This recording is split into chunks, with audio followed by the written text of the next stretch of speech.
Olá, queridos amigos. É uma alegria estar aqui com vocês, participando desse projeto tão bonito que é o Prosa com Chico. Meu nome é Altino Majeste e eu faço parte do Grupo GAP, Grupo de Amigos de Paulo e Estevão. E é muito bom receber esse convite de estar entre amigos para falar de um amigo muito especial, Chico Xavier, nosso querido Chico. Eu ouço sempre as pessoas a contarem histórias, experiências, momentos. Algumas pessoas contam vários episódios sobre Chico, outras pessoas têm alguns fatos isolados, mas são sempre lições bonitas, não é? E eu confesso que eu sempre tive uma certa inveja das pessoas que conviveram com Chico.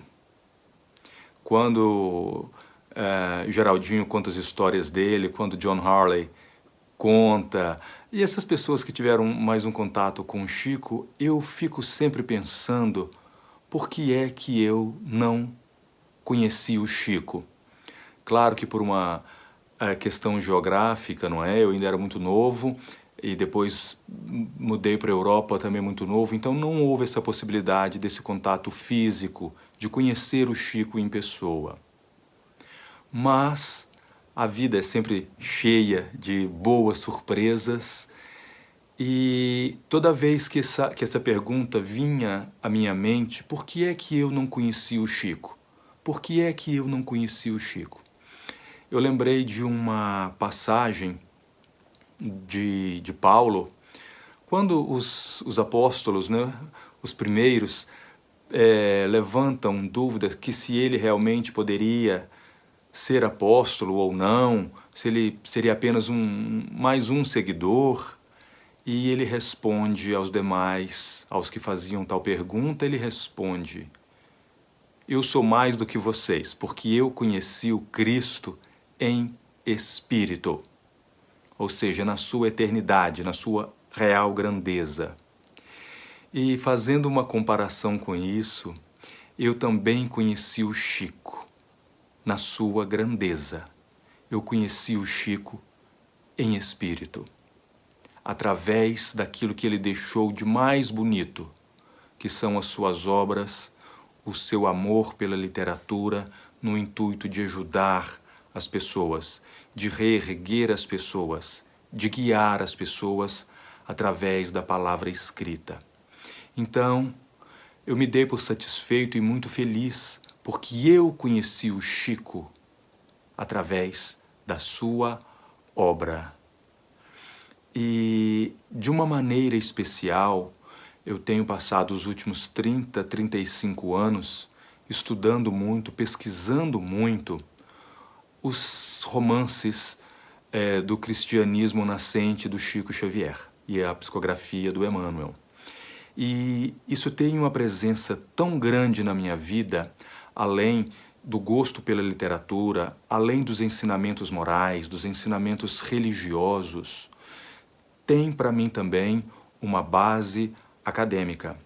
Quando eu terminei o meu mestrado, eu tive que apresentar a minha bibliografia, não é? As fontes das minhas pesquisas, as minhas maiores inspirações, e eu tive que colocar Emmanuel e Francisco Cândido Xavier. O meu orientador perguntou-me, mas quem é esse Emmanuel? É Emmanuel Kant, o filósofo? Eu disse, não, é um maior do que esse. E foi muito difícil explicar quem era Emmanuel para um orientador em Oxford, do que se tratava. Mas isso é só para dizer da importância dessas obras na minha vida. Esses romances, como eu sou muito próximo deles, eu pude me familiarizar com os locais, com as narrativas, porque eu tenho visitado quase todos esses locais citados nos 5 romances de Emmanuel. E eu lembro que o Chico fala numa entrevista que muitas vezes, quando ele psicografava essas obras, ele era levado até os locais, os lugares onde tudo acontecia. E aí que nasce o meu contato, digamos assim, mais direto com o Chico. Porque quando eu vou a esses lugares, de certa maneira, eu vejo aquilo que o Chico viu em experiência de desdobramento. E pisar naqueles locais, me desculpem, eu estou emocionado, mas para mim é muito importante. E todas as vezes, por exemplo, que eu vou ao Circo Máximo, que é onde se dá o desencarne de Lívia, eu imagino Chico revendo tudo aquilo nas suas experiências enquanto psicografava. E eu tive a alegria de estar nesses lugares, de pisar, de constatar a veracidade. Então, eu me tornei parte da história, não é? Porque esse é o papel do livro, quando o leitor é um personagem. Então, esse livro foi escrito para mim, e ele ganhou vida, essas obras, aliás, e elas ganham vida quando a gente toma parte da história no nosso papel de leitor. E o nosso papel de leitor desses romances de Emmanuel é o papel de quem conhece as suas fraquezas, mas quer se fortalecer. É o papel de quem conhece as suas quedas, mas quer se levantar. Então, para mim, conhecer Chico Xavier através da sua obra, do seu legado literário, do seu legado de ensinamentos, é maravilhoso. Tem uma passagem muito bonita que me comove sempre toda vez que eu vou à Itália ou que eu vou a Corinto, mas essa de uma maneira muito especial, essas duas. Toda vez que eu vou a Corinto, que eu entro na cidade, eu lembro como começa Paulo e Estevão numa manhã radiosa. Eu consegui identificar a prisão onde Abigail e Estevão permaneceram com o pai deles, Iochedeb. E uma outra passagem que eu tive uma experiência muito bonita a primeira vez que eu fui em Pozzuoli, que é o lugar onde Paulo de Tarso chega para a sua viagem final até Roma, né? Que o grande sonho dele era conhecer Roma, e ele faz essa viagem. Quando ele chega a Pozzuoli. E ali dá-se um fato muito bonito. É que o soldado, o Júlio, ele tornou-se amigo de Paulo. E quando chega ali, ele diz a Paulo que ele era obrigado, por imperativos da sua posição, a algemá-lo.